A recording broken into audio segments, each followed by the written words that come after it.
entonces dije, bueno, voy a dormir pronto y nos metimos juntas en la cama de Moy y mía y bueno, realmente ella quiere dormir contigo, no por el momento de ponerte los pies en la cara a mitad de la noche, no creo que eso es lo que está esperando, pero sí por esos minutos previos antes de coger el sueño, ¿no? Que tienes esas conversaciones en voz bajita, que ella te cuenta su día o te cuenta sus cosas.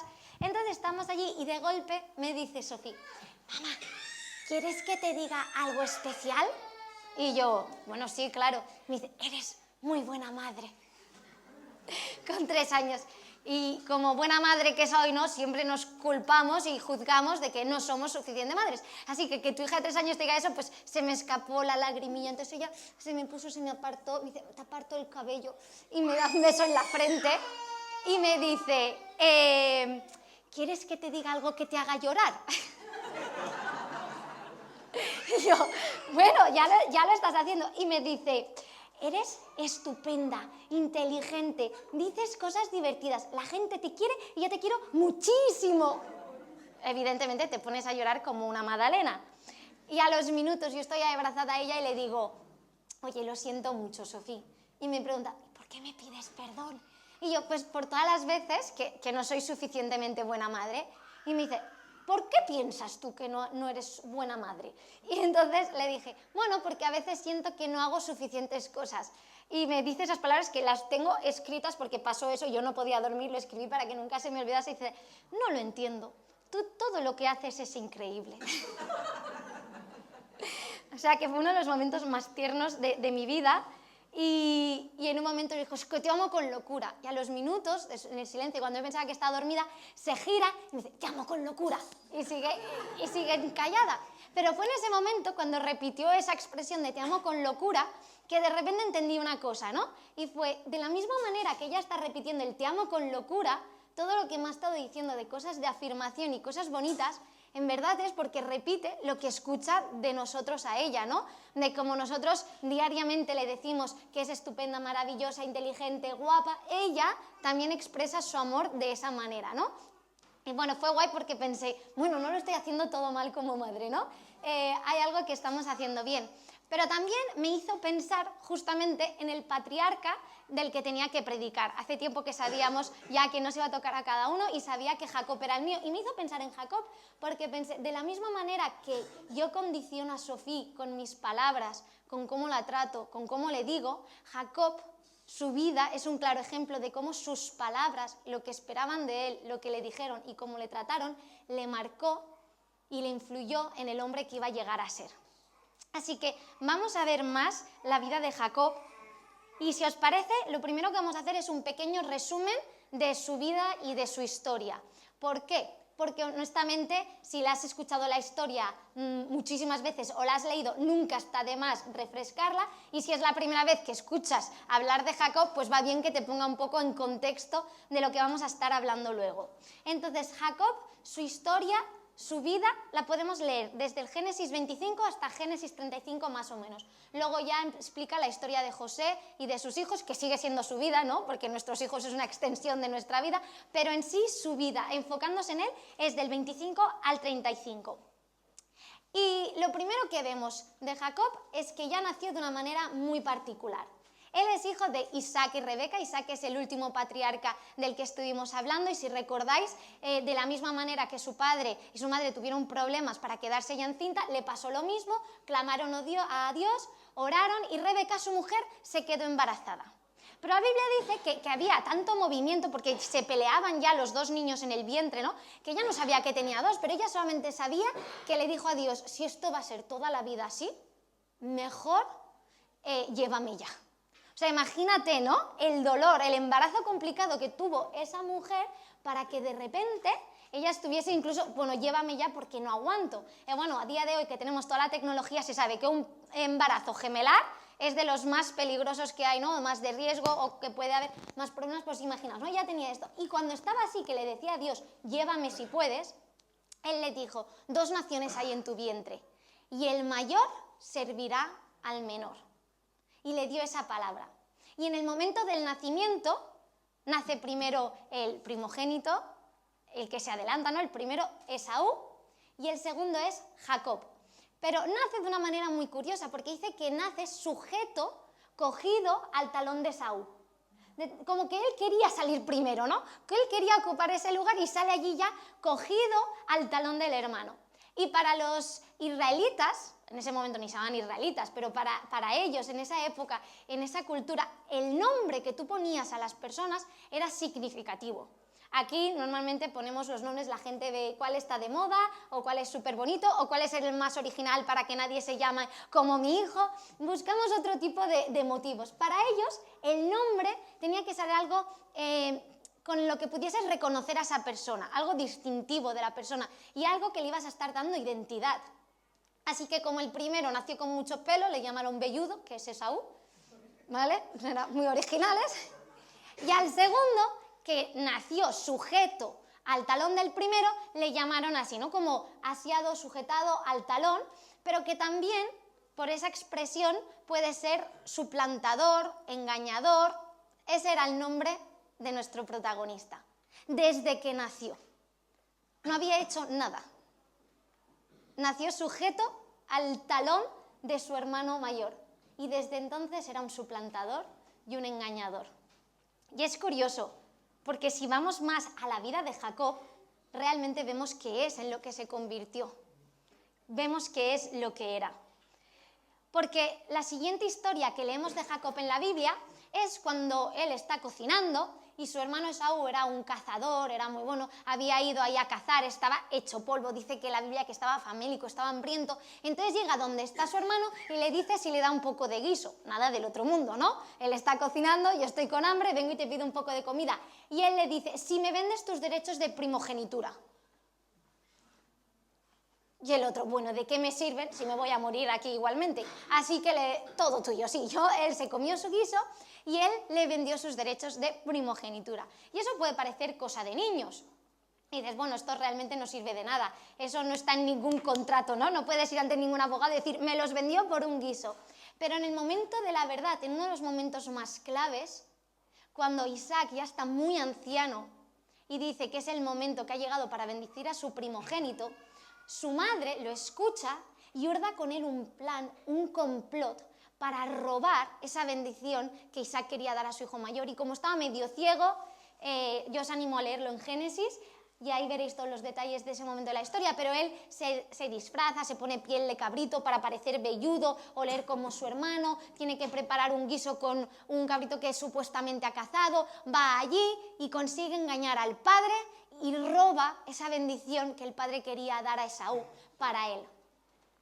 Eso causa un conflicto horrible entre los dos hermanos, hasta tal punto que Esaú, ya harto de ese engañador, ahí vuelve a decir, ese suplantador, que ya le robó sus derechos de primogenitura y que ahora le roba su bendición, dice que le odia tanto, tiene tanta rabia que le quiere matar. Y su madre le anima a irse a Harán, donde está su familia, y a apartarse, alejarse de su hermano durante un tiempo para que no le maten y todo lo que ella ha planeado, ¿no? Que no sirva para nada porque su hijo acaba muerto. Entonces se va allí. Y es una historia muy bonita de amor, de las más bonitas en la Biblia. La Biblia no se centra mucho en los matrimonios y en las historias de amor, pero esta de Jacob es súper bonita, porque él está allí donde está el abrevadero para las ovejas y de repente ve a lo lejos a una mujer que dice que es hermosa, se enamora, él ve que es pariente suyo y entonces, después de estar un mes viviendo con Labán, que era su familiar, pariente de su madre, le dice bueno, ¿qué te puedo dar? Ya que estás trabajando, aunque seas familiar mío, no va a ser en balde, no va a ser de gratis, ¿qué te puedo dar? Entonces Jacob le dice, mira, yo trabajaré 7 años para que me des la mano de Raquel, de la que se había enamorado. Y 7 años está trabajando, pero sin ver dinero para él. Sí, tenía comida, tenía un lugar donde dormir, que era pastor, o sea que era muchas veces a la intemperie, no es que tuviesen siempre una casa donde dormir, y estuvo 7 años, que se dice rápido, pero pensar hace 7 años dónde estabais vosotros, ¿verdad? Llueve desde hace 7 años. 7 años trabajó día y noche cuidando ese ganado, esas ovejas, esos rebaños, esos bienes por la mano de su amada. Y si no sabéis la historia, lo más triste de todo es que al final acaba recibiendo lo mismo que él muchas veces ha dado, una traición. porque en la noche de bodas le engañan y a quien le dan como esposa, con quien él se une físicamente, es su hermana Lea, que decía la Biblia que en principio no es muy agraciada y que tenía como los ojos tristes. Pobrecita. Pero claro, él se va a Labán y le dice, pero bueno, ¿qué has hecho, desgraciado? No creo que le dijera desgraciado, o quizás sí, yo lo hubiese dicho desgraciado, pero que he trabajado 7 años y me das ahora la fea. Claro. Entonces dice que Labán le dijo, bueno, es que aquí es tradición que primero demos a la mayor, entonces estate una semana con ella, te daré a Raquel, pero por Raquel vas a estar 7 años trabajando de más. Y estuvo otros 7 años trabajando gratis, sin nada suyo. Nada de eso le pertenecía. En una época en la que tus bienes, tus rebaños, tus animales, era tu dinero, era tu manera de sustentarte y de sustentar a tu familia, él no tenía nada que le perteneciese a él. Durante otros 7 años trabajó para Labán. Y ya después de mucho tiempo en esa situación, y aquí hay otra historia de cómo consiguió escapar de Labán a su manera y cómo también Labán le engañó para que no se llevara las buenas ovejas, etc. Y os animo de verdad a leerlo esta semana. Podemos leer del 25 al 35 de Génesis y ver a fondo la historia. Pero después de mucho esto, al final Jehová le dijo, vuelve a la tierra de tus padres, porque es ahí donde estaba la promesa. Es ahí donde estaba la bendición que finalmente él había recibido al suplantar el puesto de su hermano. Y en ese momento de la historia leemos esto. En ese momento clave en el que él está a punto de volver a la tierra de sus padres. ¿Pero quién vivía en la tierra de sus padres? ¿Lo sabéis? Esaú, su hermano. Aquel que le quería asesinar, matar y le tenía un odio y una rabia horrible. ¿Alguna vez habéis tenido que ir a un sitio sabiendo que hay una persona que os odia? A mí nadie me odia, entonces no es broma. Tengo bastantes enemigos, aquí donde me veis. Pero ¿alguna vez habéis ido a un lugar donde sabes que alguien te detesta? O donde sabes que alguien te va a hacer daño o va a hablar mal de ti, a tu cara o a tus espaldas.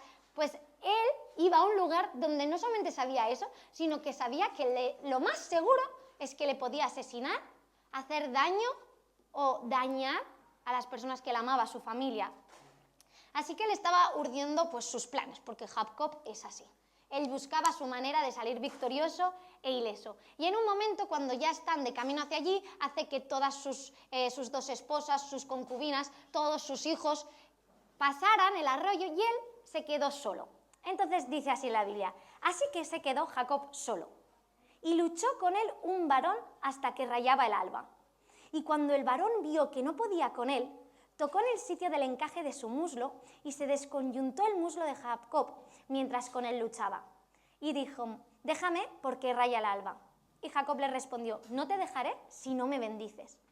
Y el varón le dijo, ¿cuál es tu nombre? Y él respondió, Jacob. Y el varón le dijo, no se dirá más tu nombre Jacob, sino Israel, porque has luchado con Dios y con los hombres y has vencido.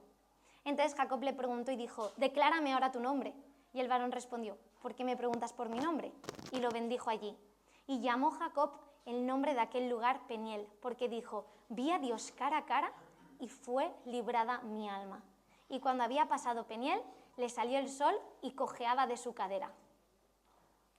Y en este texto nos vamos a centrar hoy, si os parece, y vamos a tratar 3 puntos principales. Y el primero es la identidad que creemos. La identidad que creemos.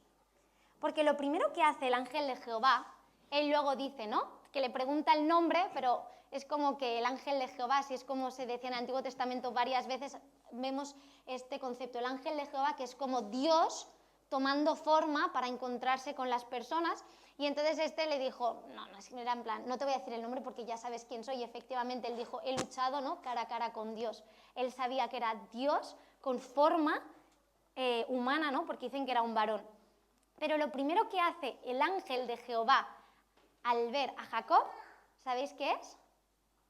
Preguntarle su nombre, ¿sí o no? ¿Cómo te llamas? A mí eso me parece muy curioso, porque evidentemente Jehová sabía quién era Jacob, ¿no? Nos conoce a cada uno por nuestro nombre, nos conoce lo que mostramos, pero conoce también lo que nos mostramos, nos conoce del todo y sabía perfectamente el nombre de Jacob. Entonces pueden ser pueden haber dos opciones. La primera es que Dios estuviese haciéndole interesante. ¿Sabes? Como cuando alguien quiere ligar con otra persona de, ¿trabajas aquí? No, es que no te había visto. Hombre, para no parecer que estás desesperado, ¿no? O, que eres amiga de... ¿Cómo te llamabas? Que no me acuerdo. Cuando ha estado toda la semana pensando en esa persona, ¿no? Podría ser que Dios estuviese haciendo el interesante para no darle como esa importancia a Jacob, que no se viniese arriba. Pero no me parece muy probable cuando Jehová, Dios, ya se había revelado a Jacob en sueños, cuando le había hablado y le había dicho que sí, que iba a continuar su promesa y su bendición y lo que le prometió a sus padres y a su abuelo, ¿no? Que lo iba a continuar con él. No tiene mucho sentido que de repente Jehová se haga el loco como, a ti no te conozco ni te he visto. Así que, ¿por qué le pregunta el nombre? Y esto es algo totalmente personal mío de cuando yo leo esta historia, porque así es la Biblia, es viva, ¿no? Cada uno lo lee y de repente Dios te refleja cosas y no te lo dice todo exactamente. Pero lo que yo creo cuando leo este momento es que cuando Dios le está preguntando a Jacob cuál es su nombre, lo que le está preguntando realmente es quién eres, cuál es tu identidad. Porque él en ese momento tiene que contestar y lo único que dice es Jacob. Pero ¿sabéis lo que significaba Jacob, no? Engañador, suplantador. Cuando está cara a cara con Dios, lo que Dios le pregunta es ¿quién eres? Y allí no puede haber trampas, ahí no se puede poner ninguna careta, no tiene tiempo de urdir un nuevo plan, no tiene tiempo de tramar una mentira, de planear cómo salir victorioso. Cuando está cara a cara con Dios y Dios le está mirando y le pregunta ¿quién eres? Allí Jacob yo creo que no puede hacer ya nada más que rendirse y decir Jacob. Pero para él era mucho más profundo. Para él era decir, soy el suplantador. Soy el que no debería estar aquí. Soy el que ha robado la bendición de mi hermano. Soy el que ha engañado, ha mentido, ha manipulado, ha hecho daño a mucha gente que amaba. Soy yo. Ese soy yo.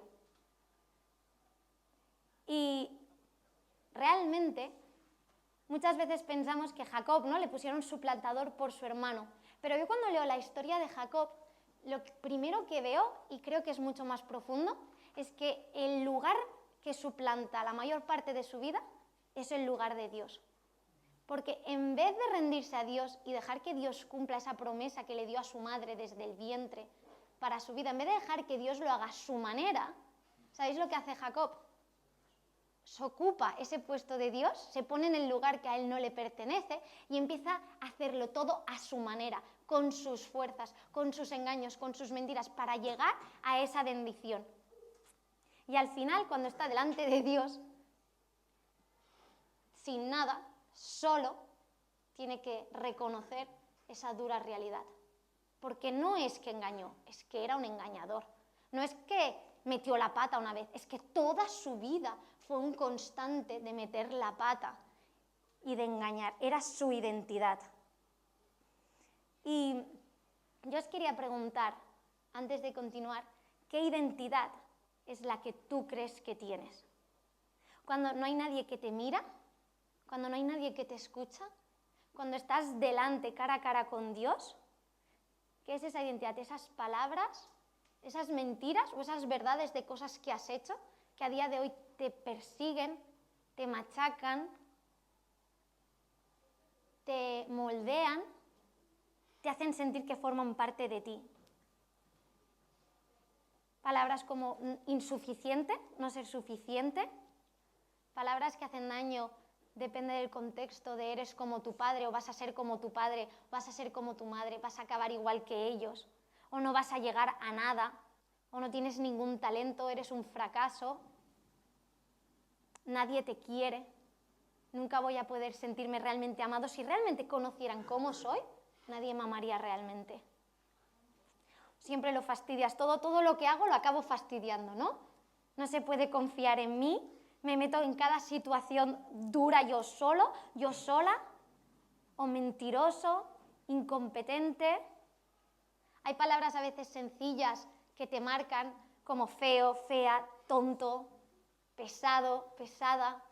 ¿Cuáles son esas palabras que quizás nos han dicho en nuestro contexto familiar, creciendo en el colegio, con el mundo cruel en el que vivimos? ¿Te has dicho tú mismo O fracasos en tu vida te han llevado a creerte eso, ¿no? Fracasos familiares, fracasos con tus hijos, fracaso con tu marido o con tu mujer, que al final te hagan creer que eso forma parte de tu identidad.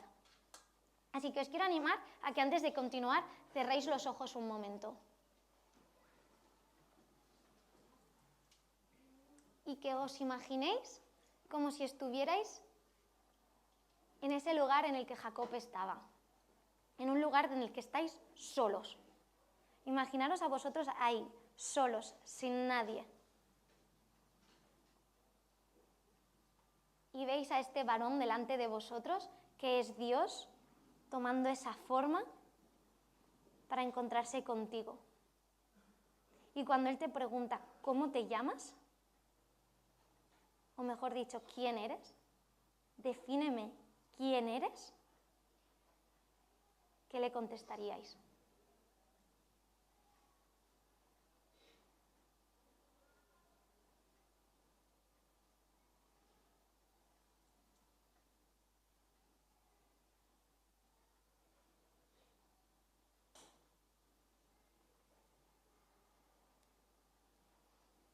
Y ya podemos abrir los ojos.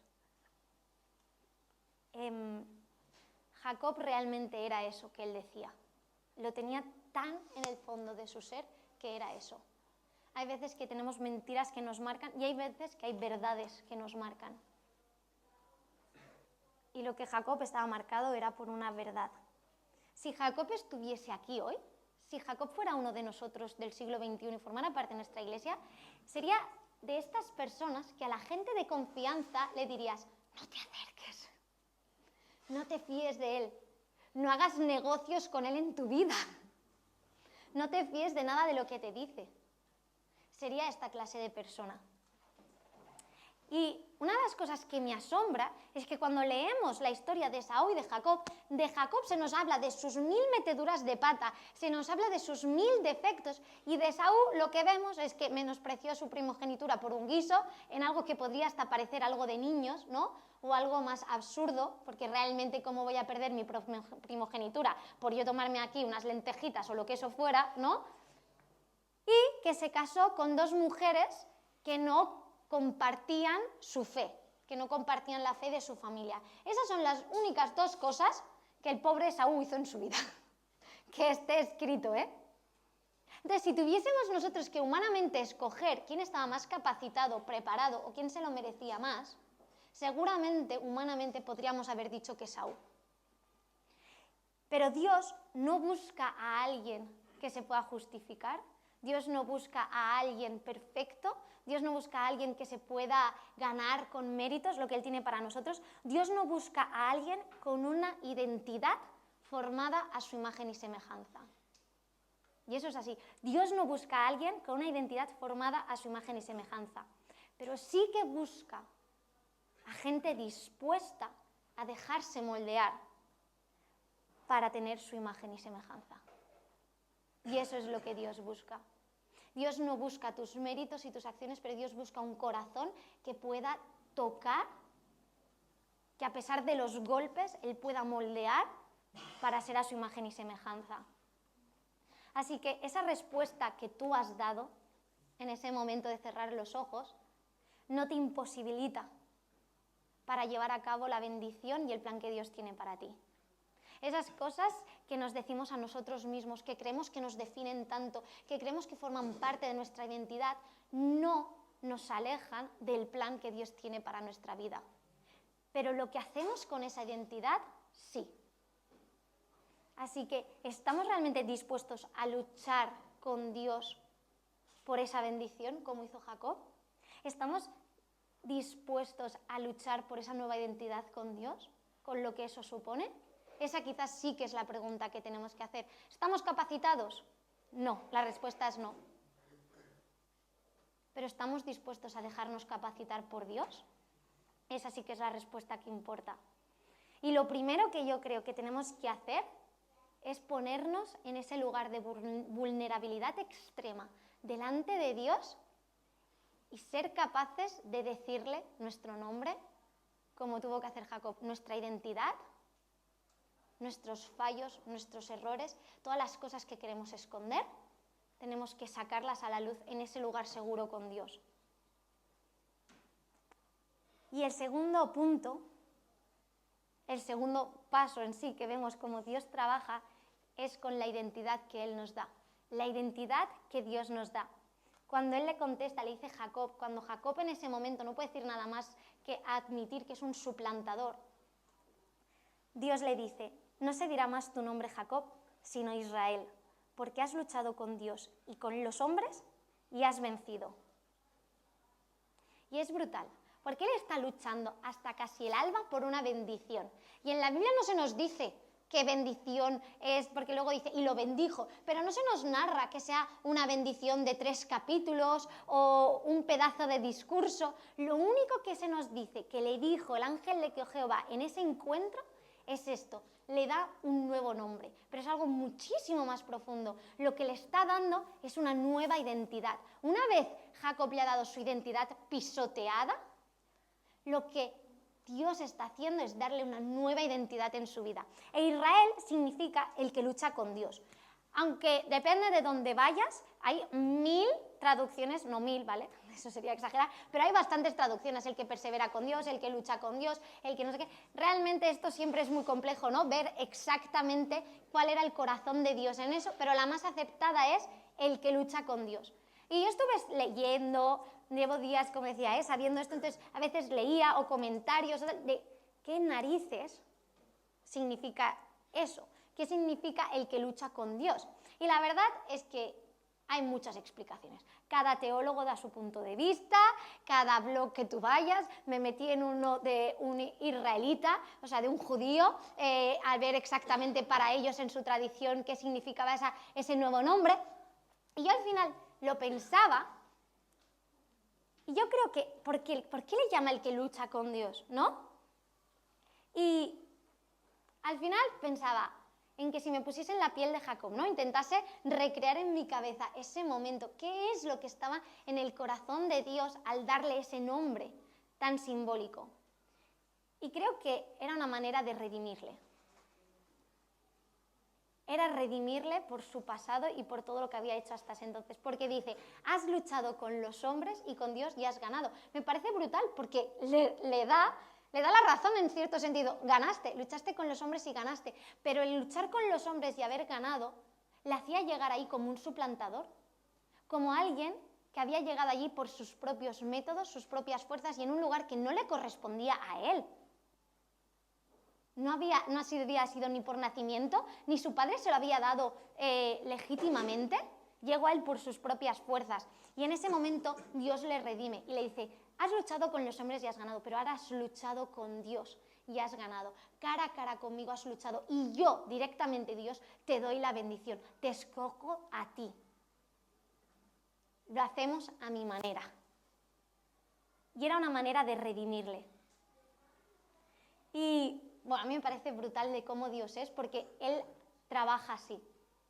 Él constantemente redime y nos da esa oportunidad y sana esa identidad. Y recordaba mientras preparaba esto, un momento en el que Moy y yo hace ya unos años, y estábamos en una iglesia donde a Moy siempre le ponían a predicar, y siempre había sido como algo de los dos el servir a la iglesia, y Moy pues era el que estaba como trabajando en la iglesia, sirviendo en la iglesia, y le ponían a predicar, y Moy me decía, es que me parece muy injusto, porque tú cuando predicas, yo te escucho con los adolescentes y tal, y es una pasada, a ti Dios también te ha llamado a predicar, y yo era en plan, mira, para mí también es predicar con los adolescentes, a los que quería con todo mi corazón. No necesito sentir que predico en la iglesia. Pero al final, un poco sí que te dices como, bueno, ¿qué es lo que yo tengo que me inhabilita? Bueno, si fuese una iglesia donde las mujeres no pueden predicar, lo entendería, ¿vale? Pero ese no era el caso. Entonces, ¿qué era? ¿Qué es lo profundo que hay en mí que a mí me inhabilita para predicar?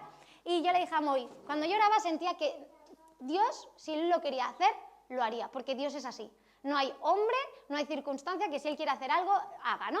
Entonces yo le dije a Moy, no hables con nadie, no luches tú por mí porque ya lo hará Dios. Pero Moy, como buen marido que es, un día se hartó y preguntó al pastor, oye, ¿por qué me pones a mí a predicar y no a mi mujer? ¿Por qué? ¿Qué es lo que ves que nos diferencia entre los dos, no? Y el pastor le dijo, pues porque tu mujer no tiene autoridad al hablar. aún habla así como muy de pito, como tal, a veces con voz de pito, a veces en las reuniones, a veces en las reuniones de ancianos y de tal, ella es como, ay, perdón, ¿puedo decir algo? Aún le falta autoridad para poder predicar a adultos. A Moy eso le fastidió y a mí también. Pero fue como, bueno, pues si eso creen de mí, pues será verdad, ¿no? Aún es verdad que soy súper joven y tengo que vivir cosas y tengo que crecer en autoridad. Pero esto fue en una época en la que a la semana, no te puedo decir a la semana o a las 2 semanas, pero en pocos días teníamos unas conferencias. Y en las conferencias venía gente de Estados Unidos y a mí me tocaba traducirles en el escenario para toda la gente. Y en mitad de la traducción, el señor que estaba predicando se paró y dijo, me acaba de venir una palabra para ti y siento que te la tengo que decir aquí. Yo pensando, a ver, señor, cállese, luego que yo no me voy a ir a ningún sitio, ¿no? Es como, mira, bajamos esos 3 escaloncitos y luego ahí en privado me dices lo que le dé la gana. Pero él dijo, no, es que he sentido que te la tengo que decir aquí para que todos lo oigan. Y yo, bueno, espero que no me corrijas, Dios, porque aquí delante de todos estos, ¿sabes? Como, o sea, sé lo que hiciste, ¿no? Y entonces él dijo, es que siento muy fuerte de parte de Dios que me está diciendo que te diga que tienes autoridad al hablar. Y eso fue así, en medio de la conferencia, siento que Dios quiere que te diga que tienes autoridad al hablar. Y fue como que, dije, es que esa palabra no era para mí. Pero Dios redime el daño que nos hacen. Lo vemos con Jacob, lo vemos en esta tontería de historia, pero lo vemos en nuestras vidas. Dios redime constantemente el daño que nos hace, dándonos una nueva identidad. Y donde más nos duele, donde creemos que más nos define, es donde Él más trabaja. Pero no estamos en una época en la que tengamos que esperar a que Jehová o Dios salga a nuestro encuentro para que eso suceda. No tenemos que estar a la espera de que un día Dios aparezca en forma de hombre, luche con nosotros físicamente y podamos como luchar por esa bendición, por esa redención, por esa nueva identidad. Vivimos en una época en la que ya tenemos al Espíritu Santo dentro nuestro. Vivimos en una época en la que lo único que tenemos que hacer nosotros es buscar momentos para encontrar a Dios y para encontrarnos con Él. Y yo creo, primero de todo, soy fan de creer en lo que hace Dios en nuestras vidas cuando pasamos tiempo a solas con Él, sin necesidad de nadie. Que a veces creemos, ¿no?, que cuando alguien ora por nosotros y ellos sí que nos van a dar palabras proféticas. No. En casa, en la intimidad, tú leyendo la Biblia, alabando, orando, simplemente en silencio delante de Dios, Dios puede hacer cosas impresionantes y redimirnos de maneras increíbles. Y creo firmemente en pasar tiempos con Dios de vulnerabilidad extrema y dejando que Él ministre y construya nuestra identidad y nuestra vida. También creo en el beneficio de formar parte de una iglesia, no solo local, pero universal, donde hay muchísimas personas con experiencia o personas que llevan un largo recorrido con Dios y que son ungidas en estos temas que nos pueden ayudar a sanar heridas muy profundas que tenemos, de cosas que hemos vivido, de cosas que han vivido gente que amamos, de cosas que nos han marcado. Pero lo que sí sé es que tenemos que aprender a luchar como Jacob por la bendición de Dios. Tenemos que profundizar en nuestra relación real con Dios. Y no sirve de nada viniendo aquí a la iglesia, y no sirve de nada haciendo el paripé, en nuestra intimidad, rodeándonos de personas, dejándonos ministrar por Él y construyendo eso. Porque, y este es el último punto, y con esto acabo, todos tenemos una identidad herida, todos. Y una cosa que me parece brutal de la batalla de Jacob con el ángel de Jehová en ese momento es que Jacob no sale ileso, ¿eh? No sale de ahí sin ningún rasguño. No sale de allí victorioso, campeón. ¿Sabéis? Sale con un corte tan impresionante en el muslo que su cadera empieza a cojear el resto de su vida. O sea, quiero decir, eso no es que Jehová le dio así con la espadita y le salía un hilillo de sangre, ¿eh? Pensadlo en un momento, el dolor y el daño que le tuvo que afligir Jehová para que eso fuera así y quedase tocado en su cadera y salió de ahí cojeando, con la cadera mal. Y es que menospreciamos muchas veces el beneficio de las heridas. Cuando yo veo mi vida al menos y veo mis cicatrices emocionales y mis cicatrices espirituales, es a través de ellas en las que más he visto a Dios amándome y moldeándome. Es a través del dolor, del daño y de las heridas que he vivido. Y esa herida que Jehová le hizo a Jacob no fue una herida sin sentido. Esa herida fue una de las maneras que Jehová tuvo para recordarle siempre a Jacob su nueva identidad como Israel. Ya no era alguien que suplantaba, era alguien que luchaba con Dios. Es decir, no a su manera, sino no con sus propias fuerzas, sino con las fuerzas de Dios. Dios iba a luchar por él, porque en ese momento él estaba camino a una muerte segura, como hemos dicho al principio, o casi segura.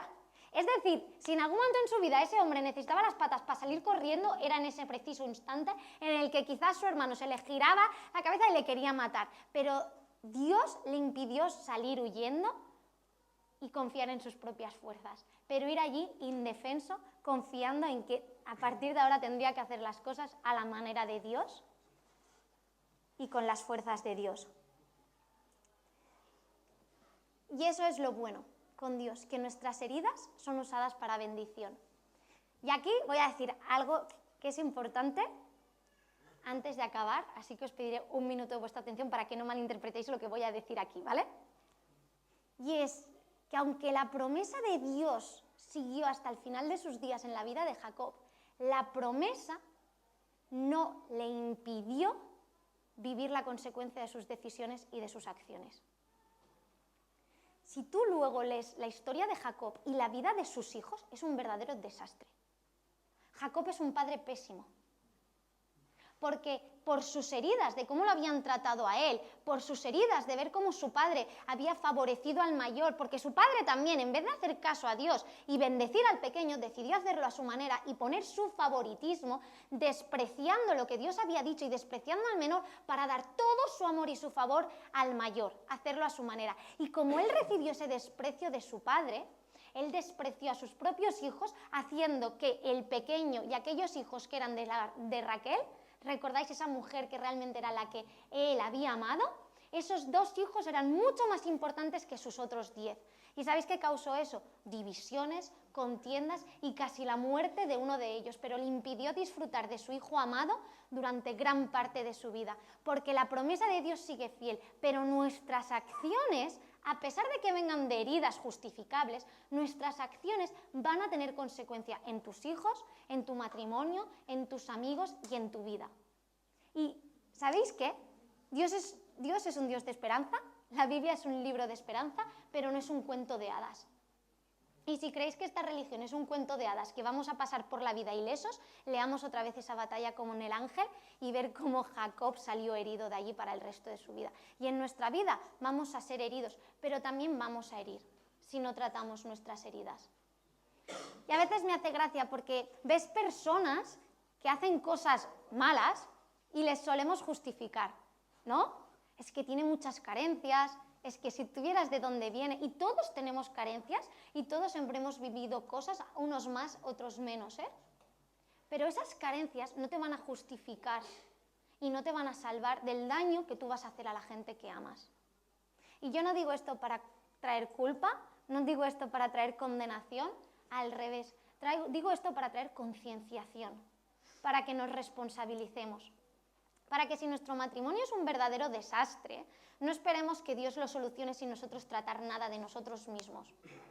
Porque como yo tengo a Dios, Dios lo hará. Ya, pero si tú eres un maltratador, por mucho que a ti te maltrataran, lo siento, no hay justificación, trabájate tú. No, Dios no va a venir por arte de magia y te va a arreglar el matrimonio. Y lo siento por hablar muy claro a veces, pero es verdad. Si te está costando encontrar pareja, porque cada vez que encuentras pareja no tienes la capacidad de mantenerla por A o por B razones, y es verdad que yo cuando era pequeño me pasó esto, o mis padres no sé qué, tienes a un Dios tan impresionante que está dispuesto a redimir todas esas heridas. Pero responsabilicémonos de esas heridas que tenemos. luchemos por esa bendición, porque Dios nos promete que va a estar con nosotros al final de nuestros días. Dios nos promete esas bendiciones que vemos en la Biblia. Dios nos promete los planes que tiene para nosotros y lo vemos en la vida de Jacob, que a pesar de, Dios hace. Y a pesar de ti y a pesar de mí, Dios hará. Pero también vemos en la vida de Jacob que hay consecuencias en lo que nosotros hacemos. Y Dios no nos libra de las consecuencias de esta vida. Así que,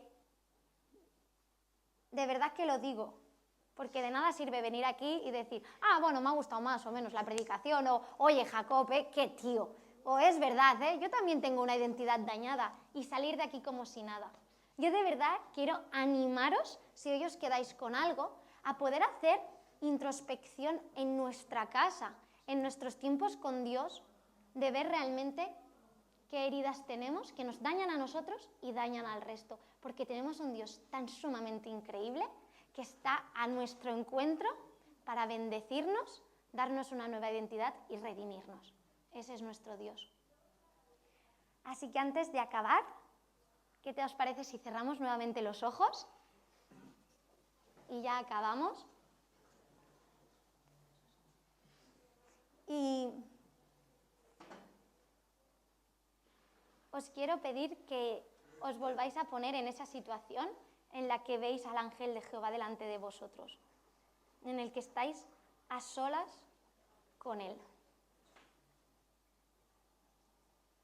Porque repito que no necesitamos intermediarios, no necesitamos personas externas, necesitamos encontrarnos con él, como hizo Jacob, porque él es el que nos puede dar una nueva identidad. Y quiero que recordéis, volverle a decir cuál es vuestro nombre, qué sois, qué os define, qué palabras os avergüenzan y pocas veces decís en voz alta.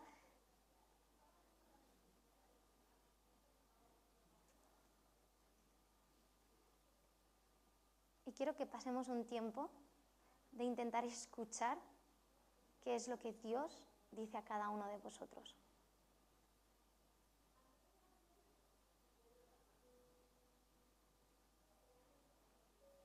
Y Dios, yo te quiero pedir para que hoy, un domingo normal y corriente, nos des la valentía de en ese lugar de seguridad, en ese momento a solas contigo, poder decir esas palabras que nos definen, esas mentiras que hemos escuchado de pequeños o en momentos vitales de nuestra vida,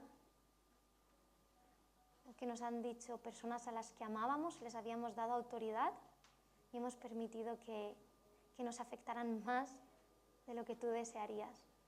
O esas palabras que nos decimos a nosotros mismos desde hace tantos años que ni sabemos cómo empezamos a creer eso. O esas verdades, esas cosas que hemos hecho realmente y no podemos engañarte, no podemos mentir, esas cosas que hemos estado haciendo y que sentimos que ya forman parte de nosotros y que nos definen. Ayúdanos a ser reales contigo. Y yo te quiero pedir, Dios, para que tú hables, para que reconstruyas identidades rotas, para que nos ayudes a vernos como tú nos ves.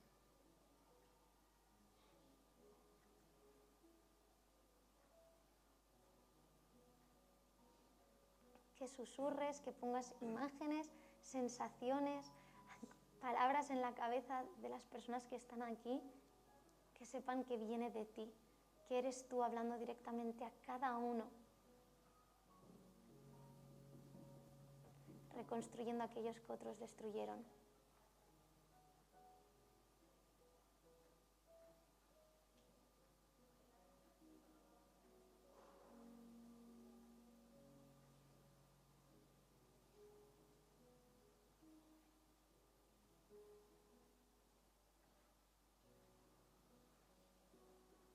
Y lo que yo sí sé, que esto es universal para todos, es que somos amados, tan amados que la sangre de Jesús pagó todo lo que podemos haber hecho para separarnos de Él.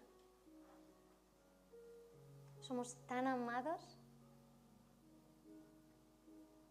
que Dios hizo un plan para rescatarnos desde el principio de los tiempos y para rescatarte a ti. Y para que aunque tú no valgas por ti solo o creas que todo lo que haces te descalifica para su amor, Él te sigue amando. Y Él ha buscado la manera a través de la gracia de Jesús para que puedas ir delante de Él sin sentirte un suplantador, sin sentirte un engañador, sin sentir que no lo mereces, porque Él lo pagó por ti. Ese es nuestro Dios.